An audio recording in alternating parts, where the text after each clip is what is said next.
પણ જુઓ, પુંડરીકની કથા થોડી વિચિત્ર છે. આમ તો ભક્ત જન્મથી ભક્ત હોય, આ નહોતા. આ પુંડરીક જે છે ને, ભક્ત બન્યા પેલા નાસ્તિક હતા, અહંકારી અને ભોગી. એના પિતા, જેનું નામ હતું જહનુદેવ, ભગવાન વિષ્ણુના પરમ ભક્ત. માતા પિતા બંને ભક્ત. પણ જ્યારે આ દીકરાનો જન્મ થયો, બે પ્રસન્ન થયા કે ભગવાનની કૃપા છે, આપણે આ દીકરાનો જન્મ થયો છે. પણ જેમ જેમ આ પુંડરીક મોટા થતા ગયા, એના દુર્ગુણોથી આ માતા પિતા ચિંતામાં આવી ગયા કે આપણે ભગવાનની આટલી ભક્તિ કરીએ, ભગવાનનું ભજન કરીએ, અને આપણે ત્યાં આવો દીકરો કેમ? એવું થાય ને ઘણી વાર.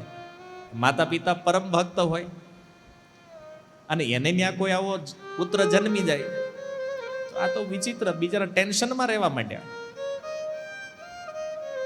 અને પછી આ પુંડરીક યુવાન થયા, એના બધા દુર્ગુણ સામે આવી ગયા. એના વિવાહ થયા. આજના સમયમાં જેમ પતિ પત્નીના થઈ જાય, એમ આ તે ભાઈ થઈ ગયા પત્નીના. અને પછી તો માતા પિતાનો અનાદર થવા લાગ્યો. માતા પિતાને કઈ ગળે નહીં, હાવ તુચ્છ. ચોરી કરવાની, જુગાર રમવાનો, બધા જ પાપ. એક દિવસ ઘટના એવી બની કે ગામમાં એક સંતોની મંડળી આવી. હવે સાધુ આવ્યા એટલે આ જહનુદેવ જે છે એણે પૂછ્યું કે તમે કઈ બાજુ જઈ રહ્યા છો? બોલે અમારો સંઘ કાશીએ જાય છે ગંગા સ્નાન કરવા માટે. જો તમારે આવવું હોય તો ચાલો, તમે પણ અમારી હારે. તો આ બ્રાહ્મણ જે છે ને ઈચ્છા તો થઈ જહનુદેવની કે હવે જીવતા મરતા એકવાર ગંગાજીનું દર્શન કરી લઈએ કાશી ક્ષેત્રમાં. બાકી આ દીકરો જ કાંઈ લઈ જાય એમ છે નહીં. સાધુઓની હારે કાંઈક મેળ પડી જાય. આવ્યા ઘરે, અને ઘરે આવીને દીકરાને કીધું કે અમારે કાશીએ જવું છે, આ સંતોનો સંઘ જાય છે, તો તું કંઈક વ્યવસ્થા કરી દે ને. તો અમે તીર્થયાત્રા કરતા આવી, જીવતા મરતા એકવાર તીર્થ દર્શન થઈ જાય. તો આ પુંડરીક ના પાડે એ પહેલા જ એની પત્નીએ ના પાડી દીધી કે એવો કાંઈ ખર્ચો કરવાની જરૂર નથી, અને તીર્થમાં જ જવું હોય તો આ સાધુઓ હાલીને જાય, હાલીને વયા જાય. આને કાંઈ હારે પૈસા દેવાના નથી, કોઈ સુવિધા નહીં. જવું હોય તો એમનામ યાત્રા કરો. એને મનમાં એમ કે કદાચ યાત્રામાં મરી જાય તો આપણે માથાકૂટ જઈએ. 28 ચતુર્યુગ પહેલા પણ આવી સ્ત્રીઓ હતી. આવા પુત્રોય હતા. એને કીધું કે ભલે જાતા, એમનામ જાવ, જવું હોય તમ તાર વાંધો. બિચારા વૃદ્ધ થઈ ગયેલા, સંતોની હારે યાત્રામાં નીકળ્યા. અને આને થયું કે કદાચ મરી જાઉં તો અહીંથી તો સુખી જ થાવું, અહીં ઘરે આવીને પાછું દુઃખી થવું એની કરતા કંઈક તીર્થમાં દેહ ત્યાગ થઈ જાય તો એમાં વાંધો નથી. અને જો તીર્થોનું મૃત્યુ ઉત્તમ છે. હવે આવડા આકાશીએ નીકળ્યા. 15 દિવસનો સમય વેતો, અને ત્યારબાદ એણે વિચાર કર્યો કે આવડા વયા ગયા, 15 દી થયા, કોઈ સમાચાર નથી, આની કાંઈ ભાળ નથી, આ જીવે છે કે મરી ગયા છે, કંઈક જોતા આવીએ આપણે. તો હવે એ બે યાત્રા નક્કી કર્યું. ઘરવાળે કે મારે આવવું છે. તો પુંડરીક એક કામ કર્યું, ઘોડો લેતો આવું. ઘોડો ખરીદીનો, ભાડે નહીં, પોતાનો લઈ લીધો, ઘરનો. ઘોડા ઉપર બેહીને જાવ, રિટર્નમાં આવવામાં કઈ વાંધો નહીં. હવે ઓલા બિચારા હાલીને નીકળે આ ઘોડા ઉપર. ઓલા 15 દીમાં જેટલું હાલ્યા 3 દી પહોંચી ગયા. અને જે સંઘ આમ રસ્તામાં હાલીને જતો હતો ને, બાજુમાંથી નીકળ્યા. માતા પિતા જોયું કે આપણો દીકરો છે, અને પુંડરીકે જોયું કે આ માતા પિતા, નજર મળી પણ રિસ્પોન્સ નહીં, આગળ નીકળી ગયા. કે આની હારે રહેવું તો વળી પાછું બેહારવા પડે. માતા પિતા એકવાર રિક્વેસ્ટ કરી જોઈ કે અમે વૃદ્ધ થઈ ગયા છીએ, ચલાય એમ નથી, તું અમને ઘોડા ઉપર બેહારી દે. એટલે સાંભળ્યું ન સાંભળ્યું, ઘોડો જવા દીધો આગળ. હવે તીર્થયાત્રામાં જ્યારે આગળ નીકળ્યા માતા પિતાને ઇગ્નોર કરી દીધા. તમે જો આ કથા જે છે ને, આનાથી એક શિક્ષા શું મળે છે ખબર? હરેક ભક્તનો એક ઇતિહાસ હોય છે અને એનું એક ભવિષ્ય પણ હોય છે. આજે આપણને એમ લાગતું હોય કે આ ભગત આમ બરાબર છે નહીં, બહુ સારો નથી, પણ માની લ્યો ભવિષ્યમાં એ મહાભાગવત થયો તેથી આપણે બહુ મોટી નુકસાની છે. શું કામ? વૈષ્ણવ અપરાધ ત્યારે લાગશે. આજ તમે કોઈનો અપરાધ કર્યો છે, આજ ભલે ઈ વૈષ્ણવ નથી, પણ આજનો નાલાયક આવતીકાલનો મહાભાગવત છે, આ યાદ રાખજો. આજે એમ લાગતું હોય ને બરાબર નથી, આ છે, આની દશા જોવો તમે આ પુંડરીકની. એક સમય ઇતિહાસ એનું ગુણગાન કરવાનો છે ભાઈ. પણ જે દિવસે એ વૈષ્ણવ બન્યા, અપરાધ ત્યારે લાગશે. અને પ્રમાણ શ્રીમદ ભાગવત ધ્રુવ ચરિત્ર જો. જે સુરુચિએ અને ઉત્તમે 5 વર્ષની ઉંમરમાં ધ્રુવ મહારાજનો અપરાધ કર્યો છે, એ ધ્રુવને જ્યારે ભગવાન મળ્યા ને, ધ્રુવ જ્યારે રાજા બન્યા, બેય મર્યા. એની કથા ભાગવતમાં છે. વૈષ્ણવ અપરાધ, ધ્રુવ મહારાજનો અપરાધ ત્યારે લાગ્યો. વિચાર કરો, એનો અર્થ એ થયો કે ક્યારેય પણ કોઈનો અપરાધ નહીં. જો ભજન કરો, અને આપણે ભક્તિ માર્ગમાં આવ્યા છીએ ને, આપણે હું અને મારા ભગવાન, બસ બીજી માથાકૂટમાં પડવાની જરૂર જ નથી. અને જો આમાં ઉતર્યા તો આ સારું નથી, કારણ કે આ જેથી લાગશે ને જેથી બધું સત્યાનાશ થઈ જાય. એટલા માટે ભક્તોએ સાવધાન થવું. આજ ભલે એનો ઇતિહાસ ખરાબ છે, પણ એનું ભવિષ્ય ઉજ્જવળ છે. ભજન કરે છે ને તો એનું ભવિષ્ય ઉજ્જવળ છે. ભલે આ જન્મમાં નહીં તો કોઈ ઓર જન્મની અંદર એ મહાભાગવત તો થવાનો છે. 2-5 જન્મ લેટ પણ થશે તો. એટલા માટે સાવધાન રહેવું જોઈએ. અપરાધ આ દુનિયાની સૌથી ખતરનાક વસ્તુ છે, વૈષ્ણવ અપરાધ. તો પુંડરીકને થયું કે હું આગળ નીકળી જાઉં, અને ઈ રાત્રિએ રસ્તામાં એક આશ્રમમાં રોકાણ થયું. એક આશ્રમમાં રોકાણા. કૃતકુટ મુનિ નામ હતું એનું. નામ કદાચ તેમ નહીં સાંભળ્યું હોય, મેં પૂર્વમાં પણ આ કથા કીધી છે. જો કદાચ તમે જૂના ભક્તો એમાં હશો તો, કૃતકુટ નામના મુનિ એના આશ્રમમાં આવીને રોકાણા. અને આશ્રમ એટલે અતિથિ દેવો ભવ. કોઈ પણ યાત્રિક ત્યાં આવે, રહેવા જમવાની બધી સુવિધા આશ્રમ આપે. આશ્રમમાં રોકાણા.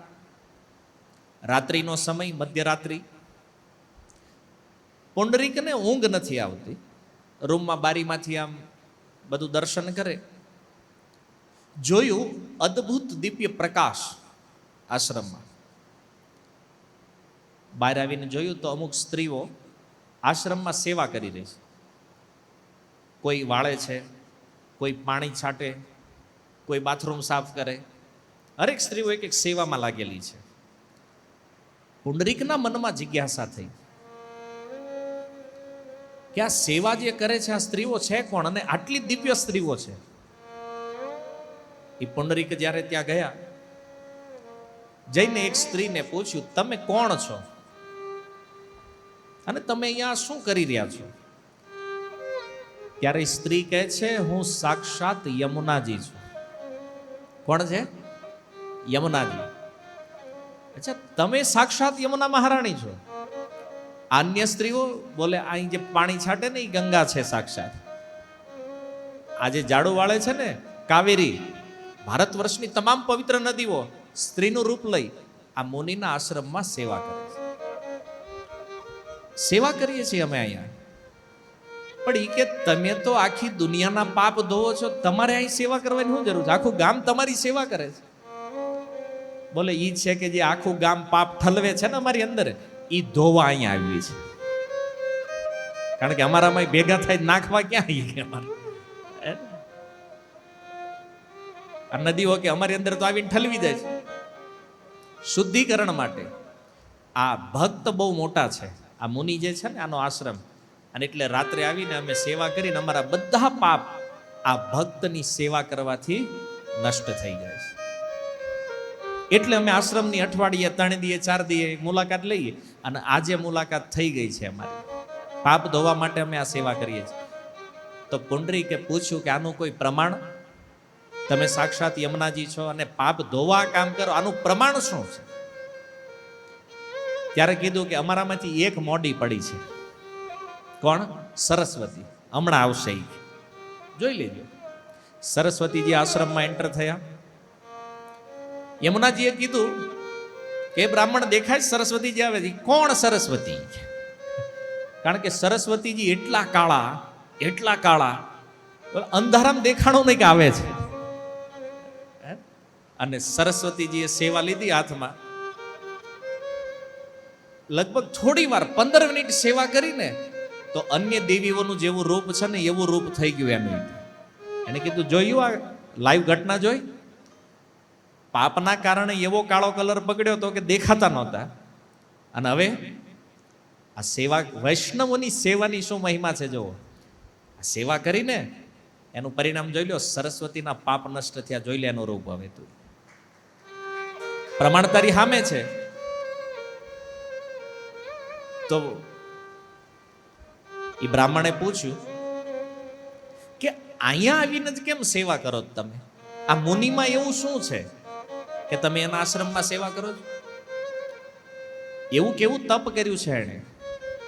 ત્યારે યમુનાજી કહે છે કે એણે એના માતા પિતાની સેવા કરી છે, એના મા બાપની સેવા કરે છે એ, અને એટલા માટે એની અંદર આ સામર્થ્ય છે આ બધા પાપનો નાશ કરવાનો. અને જો સવારે નદીઓ તો નીકળી ગઈ ત્યાંથી. સવારે જ્યારે એ મુનિ મળ્યા, કૃતકટ મુનિ સાથે જ્યારે મુલાકાત થઈ અને સાંજે જે ઘટના બની હતી એમને કીધી, ત્યારે એ મુનિ કહે છે કે તમારી વાત બિલકુલ સત્ય છે કે જો કોઈ વ્યક્તિ માતા પિતાની સેવા કરે પણ જો એ માતા પિતા ભક્ત હોય તો આ પરમ સત્ય છે. એ જે નદીઓએ કીધું ને, કોઈ સંદેહ નથી. અને આ કથામાં એક ગડબડ શું થાય છે, આજ સુધી તમે જ્યાં જ્યાં આ કથાઓ પુંડરીકની સાંભળી હશે, બધા લોકો સારી બતાવી દે કે જો મા બાપની સેવા કરવાથી ભગવાન મળી જાય. પણ તમે કૃતકોટ મુનિનું વચન સાંભળો, શું કહે છે? માતા પિતા જો વૈષ્ણવ હોય અને એની સેવા કરો તો ભગવાન મળે. કન્ડિશન છે એમાં પણ. કેમ? કારણ કે વિષ્ણુ વૈષ્ણવની સેવાથી જ મળે. આ સિદ્ધાંત છે. માની લો કોઈ વ્યક્તિ કે પણ અમારા માતા પિતા ભક્ત નથી અને સેવા કરીએ તો સુખ મળશે, આનંદ મળશે, આ પૃથ્વીનો તમામ વૈભવ મળશે મા બાપની સેવા કરવાથી, જે ભૌતિક છે. ભગવાન નહીં મળે. અને જો મા બાપ ભક્ત હોય અને એની કોઈ સેવા કરે તો ભગવાન નિશ્ચિત રૂપમાં મળશે. આ ખ્યાલ હોવો જોઈએ. નહીતર ઘણા શું કહે છે, અમે મા બાપની સેવા કરવી ને એટલે આમાં બધું આવી ગયું. એ વાત સાચી, પણ એમાં ભક્તિ આવી નથી. ભક્તિ નથી. ભૌતિક સુખ લાભ મળશે બધો. તો ભક્ત માતા પિતાની સેવાથી ભગવાન મળે છે. આ સિદ્ધાંત છે અને આ સમજી લેવું જરૂરી છે. ને ઘણી વાર કોઈ વધારે પડતા ભક્ત થઈ ગયા હોય તો એ પાછા માતા પિતાને ઇગ્નોર કરી દે. એ કર્મી છે, એની સેવાની જરૂર નથી. એમ હોય ભગત પણ મા બાપને ન રાખે. ભાઈ ગામે કહેતા હોય એ કે માળા નથી કરવી, પેલા મા બાપની કરીને એમ તો માળા જ કરેલી છે. આ બધું થાય. એટલે કોઈ પણ આચરણ કરતા પૂર્વ સિદ્ધાંતને સમજી લેવો જરૂરી છે. માતા પિતાની સેવા કરવી પુત્રનું કર્તવ્ય છે અને કરવી જોઈએ. ભગવાનની સમાન છે. માતૃદેવો ભવ પિતૃદેવો ભવ.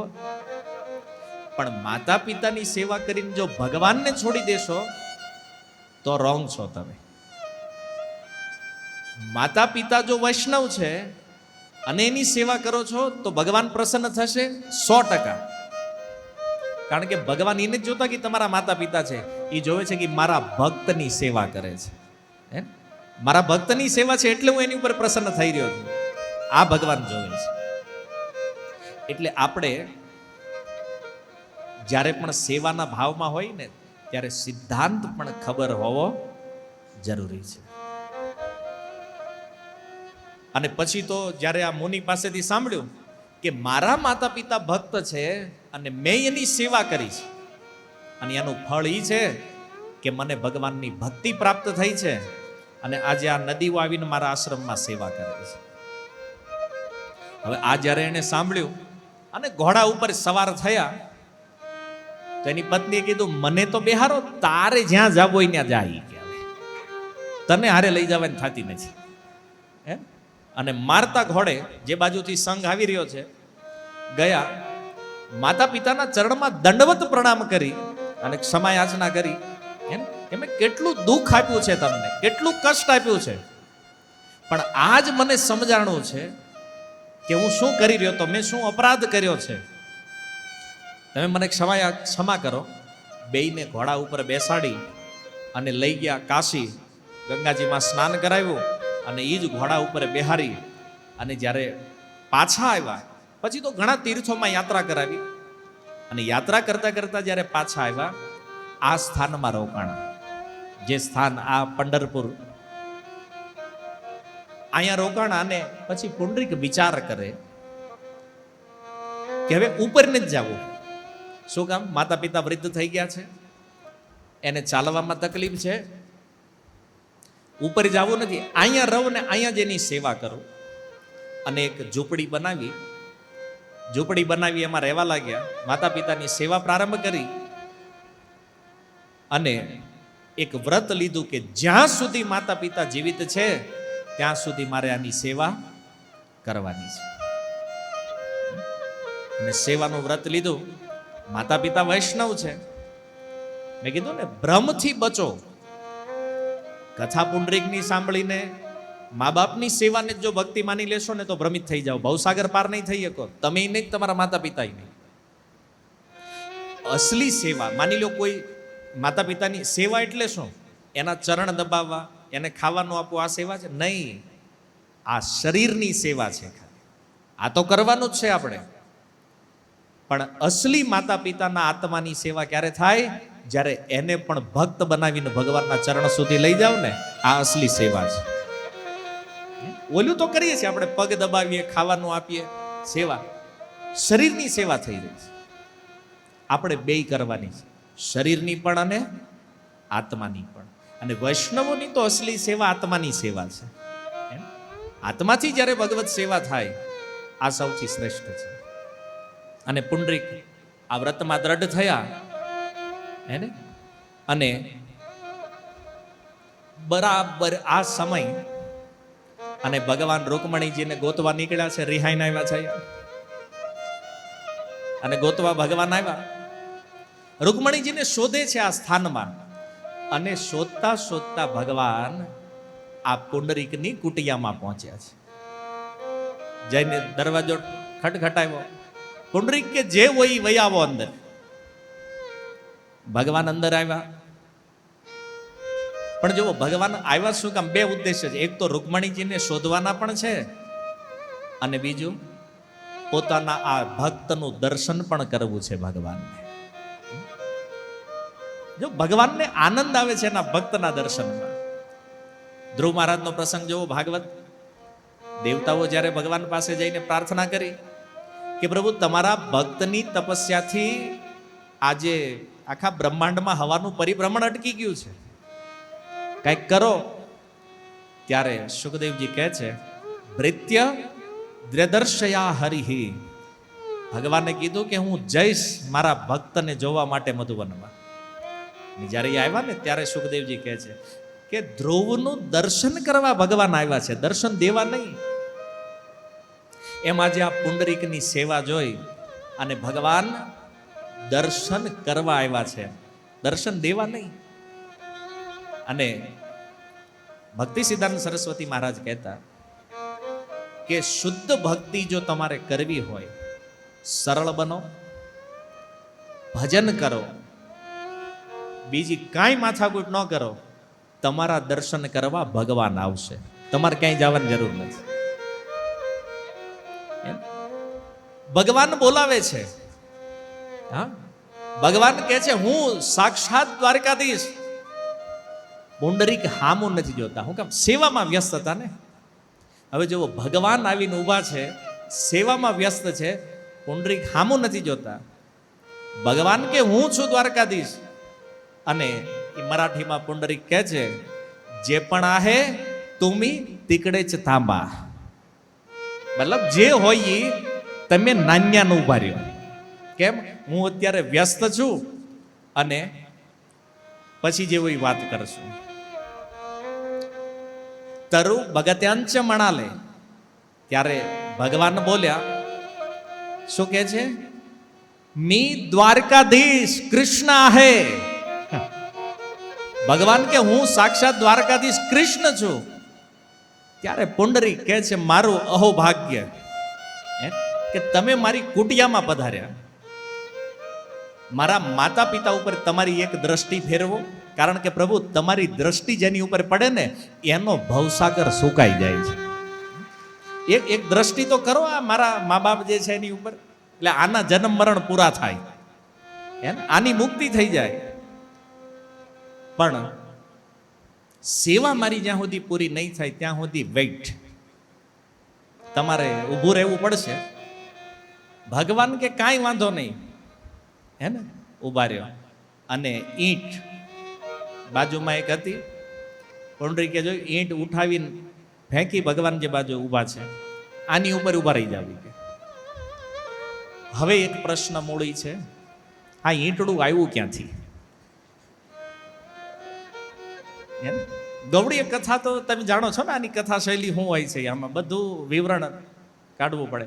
કારણ કે એ મા બાપની સેવા કરે છે, નાની એવી કુટિયા છે, તો ભાઈ ઈંટડું ક્યાંથી આવ્યું ત્યાં? કદાચ એમ થાય કે વળી ઘર બાંધ્યું હોય, દિવાલ પાકી કરી હોય, એકાદ રહી ગઈ હોય, પડી હશે બાજુમાં. આચું બોલો, તમે કથા પુંડરીકની કેટલી વાર સાંભળી છે? ઘણી વાર. કોઈ દી આ પ્રશ્ન કર્યો છે ઈંટડું ક્યાંથી આવ્યું? નથી. હવે આજ આપણે સાંભળી લઈ જોઈએ. કારણ કે આ સમજવા જેવું છે. આમાં તમે એક અસુરનું નામ સાંભળ્યું છે, વૃત્રાસુર. શ્રીમદ ભાગવતના 6 સ્કંદમાં કથા છે વૃત્રાસુરજીની. આ કથા પદ્મપુરાણમાં પણ છે, અને આ કથા અન્ય પુરાણોમાં પણ છે, વૃત્રાસુરજીની કથા. અને હરેક જગ્યાએ વ્યાસજીએ અલગ અલગ ભાવ કથાનો આપ્યો છે. પદ્મપુરાણની અંદર વૃત્રાસુરજીની કથામાં વ્યાસ ભગવાન કહે છે વૃત્રાસુરજીને 3 મસ્તક હતા, 3 માથા હતા. અને ઇન્દ્રએ જ્યારે એનું મસ્તક કાપ્યું, ઇન્દ્રને બ્રહ્મ હત્યાનું પાપ લાગ્યું છે. હવે જ્યારે એ મસ્તક કપાણું, અને ત્વષ્ટાના પુત્ર છે વૃત્રાસુર, બ્રાહ્મણોને ખબર પડી કે ઇન્દ્રએ વૃત્રાસુરનો વધ કર્યો છે, બ્રાહ્મણને માર્યો છે. અને એટલા માટે બધા ઋષિઓએ ભેગા થઈ અને ઇન્દ્રને શ્રાપ આપ્યો. શ્લોક પણ છે, લોહદંડ ક્ષેત્રે, કે ઇન્દ્ર લોહદંડ ક્ષેત્રની અંદર ઈંટ બનીને તારો જન્મ થશે. સારા કામ માટે કર્યું હતું, પણ બ્રહ્મ હત્યા તો બ્રહ્મ હત્યા છે. તો ત્યાં શ્રાપ મળ્યો. જ્યારે ઇન્દ્રએ ક્ષમા યાચના કરી, તો બ્રાહ્મણોએ કીધું કે તે ક્ષમા યાચના કરી છે ને, એટલે સાક્ષાત ભગવાન તારી ઉપર આવી અને એના ચરણ પધરાવશે, ત્યારે તારી મુક્તિ થશે. એ ઈંટ બીજું કોઈ નથી. કોણ છે? ઇન્દ્ર છે. અને જ્યારે ગિરિરાજ ધરણ લીલા જ્યારે થઈ, તો એ ગિરિરાજ ધરણ લીલામાં જે અહંકાર ઇન્દ્રને થયો છે, ક્યાંક એ પણ વર્ણન છે કે એ અહંકાર જે છે ને ઈંટનું રૂપ લઈને આવ્યો છે. અને અહંકારને જ્યાં સુધી ભગવાનના ચરણ હેઠે દબાવો નહીં, ત્યાં સુધી આપણને છોડે નહીં. કહેવાનો અર્થ જ્યાં સુધી ભગવાન અંદર ન ઉતરે અને અહંકાર ભગવાનના ચરણમાં દબાય નહીં, ત્યાં સુધી આપણું અભિમાન તૂટે નહીં. ઈંટ આની પણ પુરાણમાં કથા છે. તો અહીંયા જ્યારે ભગવાન પોતાના ચરણ પધરાવશે એ ઇન્દ્ર, ત્યારે તમે મુક્ત થશો. આની મુક્તિ ભગવાને આપી ઇન્દ્રને. આની સાઈઝ પણ છે ઈંટ. કેવડી હતી ઈંટ? 12 ઇંચ લાંબી, 2.5 ઇંચ પહોળી અને 2 ઇંચની હાઈટ.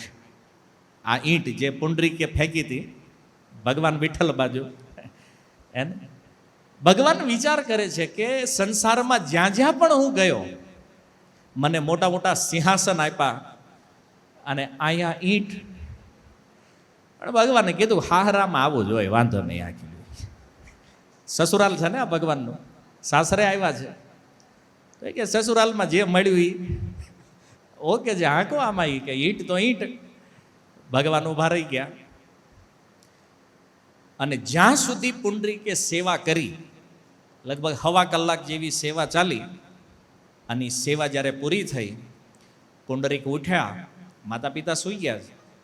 પુંડરીક ઉઠ્યા, ભગવાન પાસે આવ્યા, દંડવત પ્રણામ કરી અને પહેલા ભગવાનની ક્ષમા યાચના કરે છે. ભગવાનની ક્ષમા યાચના કરી કીધું, પ્રભુ મને માફ કરો, કારણ કે હું સેવામાં વ્યસ્ત હતો ને માતા પિતાની, એટલે હું તમારી સેવામાં આવી શક્યો નહીં, તમારી સેવા હું ન કરી શક્યો.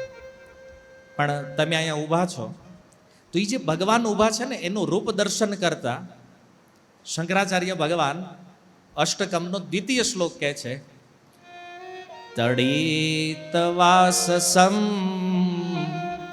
નીલમેઘાવ ભાસમ રમા મંદિરમ સુંદરમ ચિત પ્રકાશમ વરમ ત્વષ્ટિકાયામ સમન્યસ્તપાદમ પરબ્રહ્મલિંગમ ભજે પાંડુરંગમ.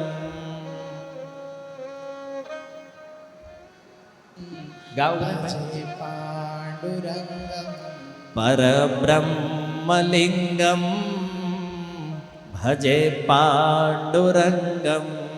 પરબ્રહ્મલિંગમ ભજે પાંડુરંગમ. જો અહીંયા કહે છે તડિત વાસસમ. વાસસમ કહે છે વસ્ત્રને. તડિત માને વીજળી. વીજળી જેવું ભગવાનનું વસ્ત્ર છે. વીજળીનો રંગ જોયો છે ને? જોયો છે તો કેમ આમ કરો જા. વીજળી કેવી છે? તપાવેલું સોનું જોયું છે? સોનું જ્યારે ગરમ કરો ને અને એમાં જે વ્હાઈટ શેડ હોય ને, જે પીળો ન હોય ને વ્હાઈટ, જેને તમે શું કહો છો લાઇટિંગ યલો લ્યો છે ને ઓફ વ્હાઈટ, એ જે રંગ છે ને વીજળીનો જે રંગ, પણ મૂળ રૂપમાં મોટા મોટી સમજો પીળો રંગ, તપાવેલા સોના જેવો પીળો રંગ. કે છે તડિત વાસસમ, જેનું વસ્ત્ર વીજળીની સમાન. ભીષ્મ સ્તુતિમાં પિતામહ ભીષ્મ જે કહે છે, રવિ કર ગૌરવરાંબરમ દધાને, જે ઉપમા પિતામહ ભીષ્મએ આપી છે, સૂર્યના કિરણોની સમાન ચમકતું જે વસ્ત્ર છે ભગવાનનું, એવું પીળું વસ્ત્ર ભગવાને ધારણ કર્યું છે. અને પીળો કલર ભગવાન શું કામ ધારણ કરે છે જાણો છો? નથી ખબર? પીળો રંગ રાધા રાણીનો જે ગૌડીય તત્વ અનુસાર રાધા રાણીનો જે માદનાખ્ય ભાવ જે છે ને, તો એ માદનાખ્ય ભાવનો જે વર્ણ છે એ કેવો છે? પીળો, યલો રંગ છે. અને એટલા માટે તમે જોજો ભગવાનના વસ્ત્રનો કલર હંમેશા કેવો છે? પીળો રંગ છે. કલર એમ નામ નથી ડાયરેક્ટ, આપણે ગમે એ વસ્ત્ર પહેરાવી દઈએ છીએ. હે ને, શ્રૃંગાર રસના ભાવના પણ કલર છે. એમ કૃષ્ણનો જે મોદનાખ્ય ભાવ છે તો એનો પણ એક રંગ છે, શ્યામ. બેય છે આયા. કે છે નીલ મેઘાવ ભાસમ. અને ભગવાનનો વર્ણ કેવો છે? પાણી ભરેલા વાદળ, જલધર વાદળ જે છે એનો જેવો શ્યામ રંગ છે ને, આવો સુંદર રંગ જે ભગવાનનો છે. રમા મંદિરમ. અને એ ભગવાન ક્યાં આવ્યા છે? લક્ષ્મીજીના ક્ષેત્રમાં. રમા મંદિર લક્ષ્મીજીનું ક્ષેત્ર છે ને આ. રમા મંદિરમ ચિત્ત પ્રકાશમ. અને એવો અદ્ભુત પ્રકાશ ભગવાનના અંદરથી નીકળી રહ્યો છે કે એ ઝૂંપડીમાં જે અંધકાર હતો ને, દિવ્ય પ્રકાશથી આખી હોડી ભરાઈ ગઈ. એવો દિવ્ય પ્રકાશ ભગવાનથી નીકળી રહ્યો છે. હવે મૂળ વાત છે, વરમ ત્વિષ્ટ કાયામ સમન્યસ્ત પાદમ. ઈ જે ઈંટ પુંડરીકે આપી છે કે સમન્યસ્ત પાદમ, પોતાના પગને મજબૂતીથી બે ઈંટ ઉપર બેલેન્સ કરીને ભગવાન ઊભા છે. આમ તો તમે જોવો છો કે કૃષ્ણની ઊભા રહેવાની સ્ટાઇલ શું છે? ત્રિભંગ લલિત છે, હે ને? ત્રણ જગ્યાએથી ટેડા રહે છે. તો ઈંટ ઉપર હખ નો આવે એમાં. અહીં ભગવાન સીધા થઈ ગયા. તમે દર્શન કર્યું હશે કાલે, અથવા અહીં પાછળ જોઈ લો, વિઠ્ઠલ ભગવાન કેમ ઊભા છે? સીધા. સસુરાલમાં અમથા બલબલા સીધા થઈ જાય, ભગવાન હોય તોય શું થઈ જાય?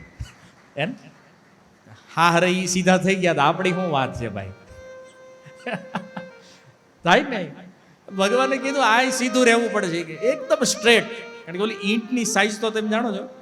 અને ભગવાન ઉભા રહ્યા બે, પછી એમ થયું કદાચ પડી જાય તો બેલેન્સ કર્યું, આમ કમર ઉપર હાથ રાખ્યા છે ભગવાને, બેલેન્સ બનાવ્યું છે. સ્તન્યસ્ત પાદમ પરબ્રહ્મલિંગમ ભજે પાંડુરંગમ.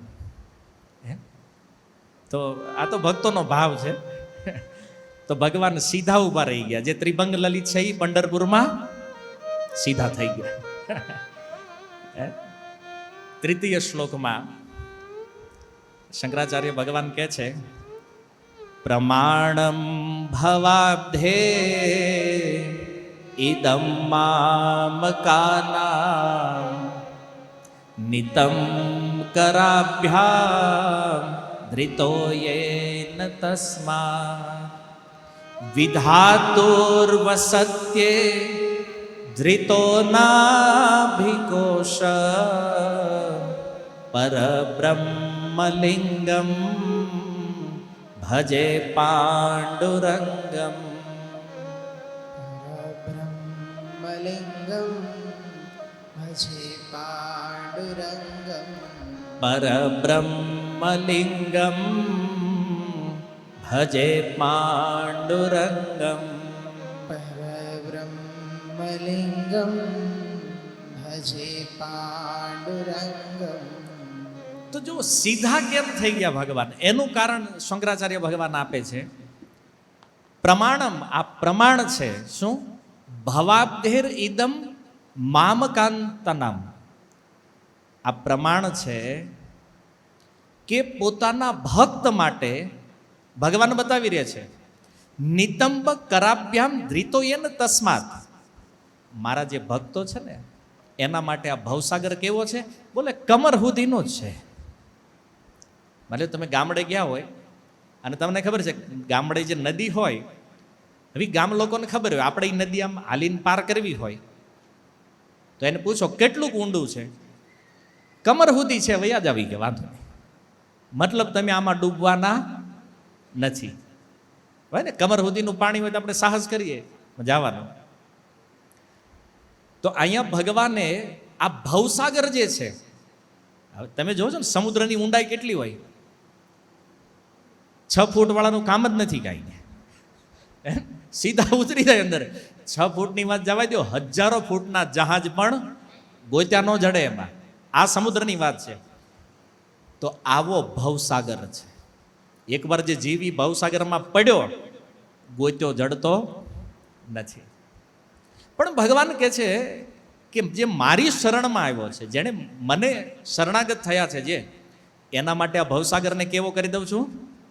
કમર સુધીનો. બસ હાલીને પાર થઈ જાઓ તમે. કેટલી કરુણા છે ભગવાનની, જુઓ તમે. અને ભાગવતના દશમ સ્કંદના પ્રારંભમાં પરીક્ષિત મહારાજ સુખદેવજીને કહે છે, સુખદેવજીએ પૂછ્યું ને કૃષ્ણની આટલી યાદ કેમ આવે છે? એણે કીધું ને બધી જ કથા બંધ કરો. કથિતો વંશ વિસ્તારો ભગવાન સોમ સુરેયો રાજ્યામ ચ ઉભય વંશાનામ ચરિતમ પરમ અદ્ભુતમ. અદ્ભુત ચરિત્રો કીધા, હવે નહીં. કેમ? હવે ઓલી કથા ચાલુ કરો, કેવલ કૃષ્ણ કથા. કારણ તો એક શ્લોકમાં કહે છે કે એ કૃષ્ણની જે કૃપા છે એનું એક પ્રમાણ તમને કહું છું. પિતા મહામે સમરે અમરંજયે. મારા જે પિતામહ છે પાંડવો, અને સામે ઈ કૌરવોની સેના કેવી હતી કે છે સૈન્ય સાગરમ, સમુદ્રની સમાની વિશાળ સેના.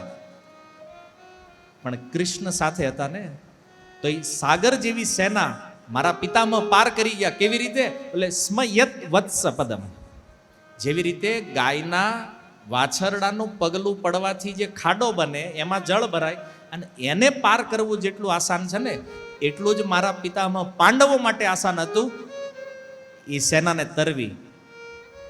ભગવાનની કૃપા થાય ને તો મોટા મોટા સમુદ્ર ખાબોચિયા થઈ જાય. અને આની કૃપા ન હોય ને તો ખાબોચિયું પણ સમુદ્ર થઈ જાય. તમે જુઓ કૃષ્ણની કૃપા. શંકરાચાર્ય ભગવાન વિઠ્ઠલના દર્શન કરતા કરતા કહે છે, કોઈ ભક્તને આમાં સંદેહ ન હોવો જોઈએ. કેમ? યત પ્રમાણમ.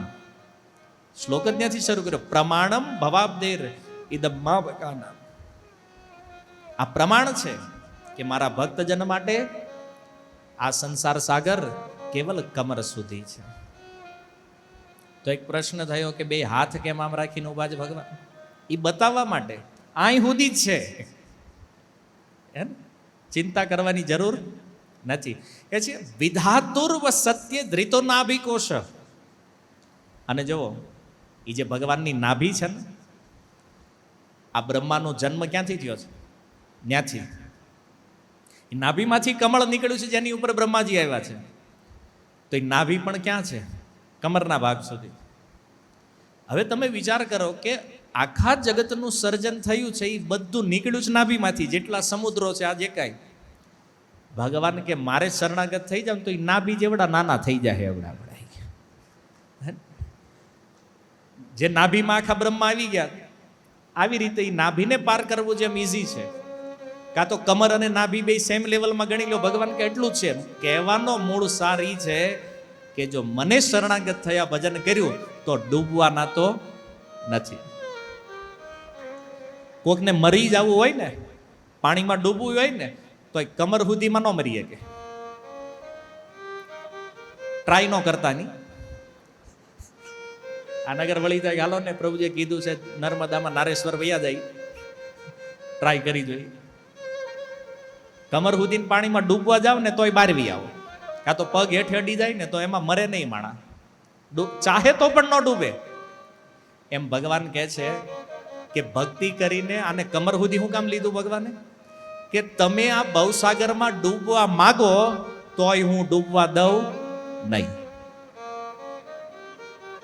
એટલા માટે કહે છે પરબ્રહ્મલિંગમ ભજે પાંડુરંગમ.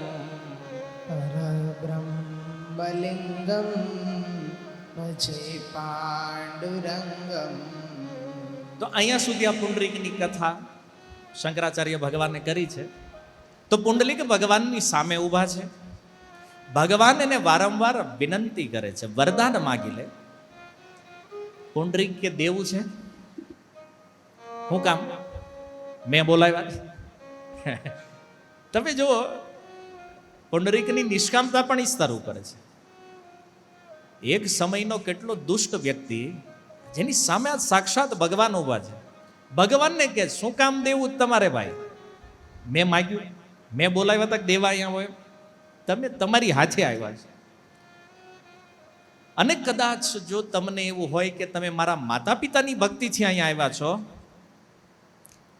તો પછી એક અરજી છે પ્રભુ, કહું. જો તમે પેલા ઈ કહો કે તમે આવ્યા જ કોના કહેવાય થાય? મેં તો બોલાવ્યા નથી તમને. તો ભગવાને કીધું તારા માતા પિતાની ભક્તિથી હું અહીંયા આવ્યો છું. તો એ કે એક અરજી છે પ્રભુ, હું જો માતા પિતાની ભક્તિથી આવ્યા છો તો હવે તમારે જવાનું અહીંયા જ રોકાવાનું છે.